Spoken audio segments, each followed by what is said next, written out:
Bonjour à tous, j'espère que vous allez bien. Bienvenue dans cette nouvelle vidéo un petit peu particulière puisque je ne vous retrouve pas pour faire une guidance de la semaine, mais pour vous expliquer un petit peu comment se passe une séance contact défunt, parce que c'est vrai que j'ai beaucoup de questions par rapport à ça et c'est vrai que les gens qui ont perdu un être proche s'interrogent sur ce type de consultation. Alors je vais vous répondre aujourd'hui en vidéo sur comment se passe une séance. Alors tout simplement, je demande au consultant de m'apporter une photo du défunt, sa date de naissance et sa date de décès. Ce sont les seules choses que je demande puisque j'ai vraiment besoin de ces détails-là pour être sûre de me connecter à la bonne personne.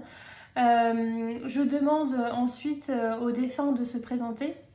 Je me mets alors vraiment dans une bulle de concentration, j'oublie tout ce qu'il y a autour de moi et je me concentre vraiment sur les images que le défunt peut m'envoyer et bien sûr des paroles que je peux entendre. C'est une séance qui se passe en toute simplicité. Je ne suis pas possédée, je suis maître de mon corps et de mon esprit. Je vous dis simplement ce qui vient, ce que je ressens, ce que je vois. Et de là, en fait, s'établit une conversation. Si vous avez des choses à demander à votre défunt, eh bien, c'est le moment. En tout début de consultation, j'essaye d'être la plus précise possible sur votre proche disparu, à savoir des traits de caractère, des choses qu'il aimait faire, etc., pour être sûr que nous sommes bien avec la bonne personne. Et puis la séance dure à peu près 1 heure et voilà, c'est le moment pour vous de poser vos questions.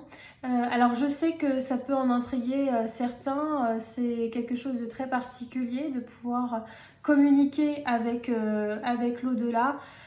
Pour moi, en fait, si vous voulez, c'est juste un changement de fréquence, comme une fréquence radio, en tout cas je l'explique comme ça. Pendant la consultation, il peut se passer plusieurs choses. Soit le défunt ne se présente pas parce que je n'ai pas la bonne personne, le bon consultant en face de moi, soit parce que son énergie est trop faible et que du coup c'est impossible pour lui de communiquer, ni même de m'envoyer des mots et des images, c'est trop difficile. Et puis il se peut aussi qu'une autre âme vienne à sa place parce qu'il y a vraiment quelque chose d'important à dire et que vous ne voulez pas communiquer forcément avec la bonne personne par rapport à votre problématique. Donc voilà, je sais que ça peut paraître très particulier, mais pour moi c'est très passionnant et je mets beaucoup de cœur à ces consultations qui pour moi sont très très importantes parce qu'effectivement je perçois beaucoup de choses de votre vie, de la vie de votre défunt et parfois les messages sont très forts. Il y a aussi des révélations, des secrets de famille, etc.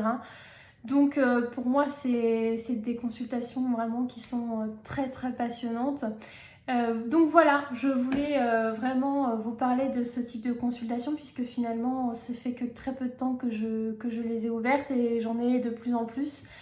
Et voilà, à chaque fois ça se passe très très très bien et voilà, il n'y a pas de choses extraordinaires qui font peur pendant cette séance-là. Je ne suis pas possédée, je suis en totale maîtrise de moi-même. Donc voilà, n'hésitez pas à me contacter si vous avez d'autres questions par rapport à ce genre de consultation. Je me ferai un plaisir de vous répondre. À bientôt!